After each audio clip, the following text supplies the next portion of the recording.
Já parou para pensar que hoje você está vivendo coisas que ontem você não acreditava ser possível? Quem disse que seria fácil? Jesus nunca disse que seria fácil, mas Ele deu uma promessa para nós: pode ser leve, porque eu vou trocar de fardo com você. Eu já troquei de lugar com você na cruz, então aquilo que você merecia receber, eu já recebi. E aquilo que eu merecia por parte do meu Pai, eu entreguei para vocês. Mas isso não significa que vai ser fácil, irmão. Se a gente perder tudo, mas não perder a fé, a gente não perdeu nada. Porque a fé é a chave que move o sobrenatural. A fé é aquilo que faz com que alguém que não tem nada aos olhos dos homens viva como alguém que já recebeu tudo aos olhos de Deus. Eu não me movo mais por aquilo que eu vejo, mas eu me movo por aquilo que eu creio. Se você se agarrar à fé que Deus depositou em você, nada vai ser impossível para você. Quem sabe não seja a hora de você crer no Deus que te respondeu hoje, quando ontem era impossível, e acreditar que amanhã Ele será presente na sua história e vai responder a sua oração. Uma palavra libera um destino. Uma palavra ressuscita mortos. As nossas decisões, elas têm impactos a curto, médio e longo prazo. Porque existem reflexos do que fazemos, repito, no curto, no médio e no longo prazo. Coisas simples, sabe? Coisas que às vezes parecem ser até simples demais, mas que são importantes e que definem a nossa trajetória. A razão número 1 pela qual as pessoas não conseguem o que querem é não saberem o que querem. Se você parar para pensar na nossa vida, nós só valorizamos quando aquilo que estava nas nossas mãos vai embora. E nas nossas mãos não tinha valor, mas quando vai embora a gente percebe o valor que tinha, mas que nunca falamos quando nas nossas mãos estavam. Nós não olhamos com um olhar sensível para aquilo que temos, para o que somos. Nós precisamos de dor, nós precisamos de perda, para verbalizar coisas que os nossos sentimentos ocultam, às vezes até mesmo de nós. Por que você murmurava ao invés de você declarar aquilo que você desejava ver? A fé não é a gente constatar o que está acontecendo, é a gente declarar o que vai acontecer. Então, ao invés da gente ficar murmurando, entenda isso em nome de Jesus, começa a declarar por fé as realidades ao teu redor e elas vão ser transformadas. Aquilo que poderia ser um ponto de tensão na minha casa se tornou um pilar de sustentação na minha casa. Por quê? Porque não tem a ver com aquilo que me cerca, mas como eu enxergo aquilo que me cerca. E é por isso que eu quero te convidar em nome de Jesus a entender, cara, a razão pela qual a gente não vive muitas coisas é que a gente não sabe para onde a gente quer ir. Às vezes você já está num lugar onde um dia você sonhou que esse lugar traria para você plenitude. Aí agora você já está ansioso com um novo futuro. Aí quando o futuro chega, você já está ansioso com um novo futuro. Sabe uma das coisas que eu mais tenho visto na minha geração?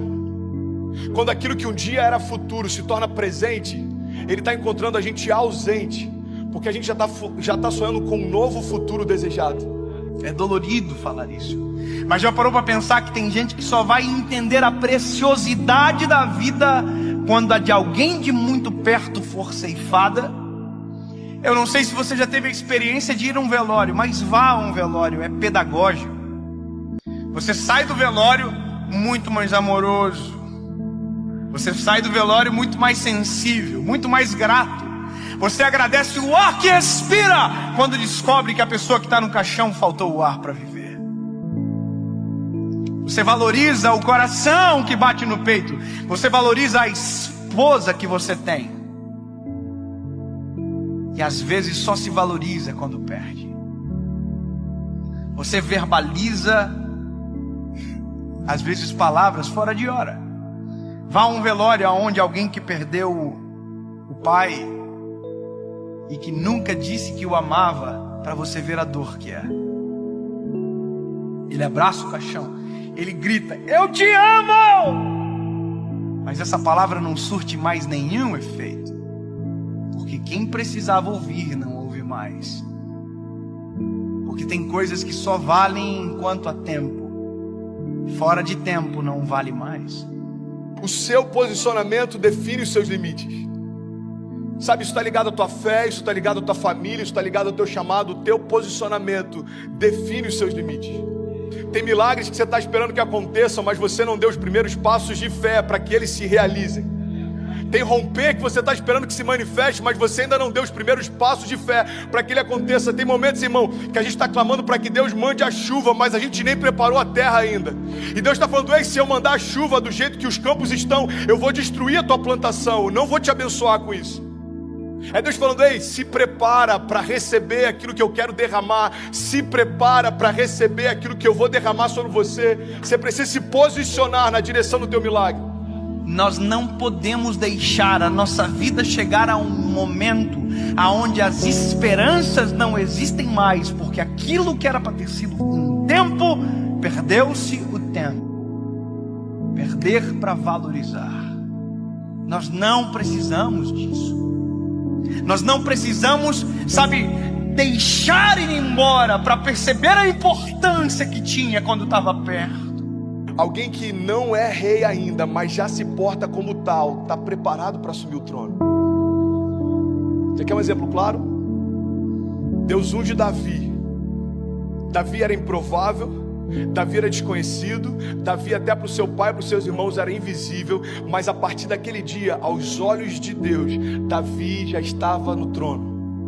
Só que aos olhos dos homens, olha para mim em nome de Jesus, como demorou um período entre a unção de Davi e Davi assumir o reinado. Aos olhos dos homens, os homens olhavam para o trono e viam Saul. Aos olhos de Deus, o trono estava vazio, irmão, porque o rei que era por direito ainda não havia se assentado lá. Ei, Deus está falando: tem tronos que você está olhando e parece que estão ocupados, aos meus olhos já foram esvaziados. Não se mova por aquilo que o homem vê. Eu não vejo como o homem vê. Talvez você está olhando para uma situação e ela parece intransponível. Jesus já está olhando lá na frente e já foi vencida. E ele está falando: ei, você está preocupado por conta dessa crise? Eu conheço o teu futuro. Eu sou aquele que, eu não tenho, entendi isso, irmão. Jesus, ele não está na eternidade, a eternidade está em Jesus. Então ele conhece a eternidade passada, a eternidade futura. É por isso que algumas crises para os céus não fazem sentido, porque às vezes uma crise financeira abate a gente, mas Jesus já sabe o que está te esperando na estação seguinte. E ele está falando para a gente nessa manhã: ei, você está preocupado por conta dessa crise? Filho, eu desenhei a tua história, eu sei onde você vai, fica tranquilo. Pare de reclamar daquilo que você ainda não se moveu para viver.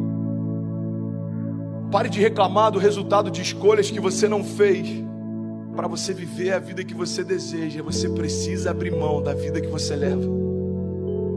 2 Crônicas 7,14 diz: se o meu povo, que se chama pelo meu nome, se humilhar e orar e buscar a minha face e se afastar dos seus maus caminhos, dos céus eu ouvirei, perdoarei os seus pecados e eu sararei a sua terra. Existe uma condicional. Deus está dizendo: olha, se o meu povo, que se chama pelo meu nome, se humilhar e clamar e se arrepender, o que ele está dizendo é o seguinte: se você der os passos de fé, os céus vão reagir àquilo que você está se movendo.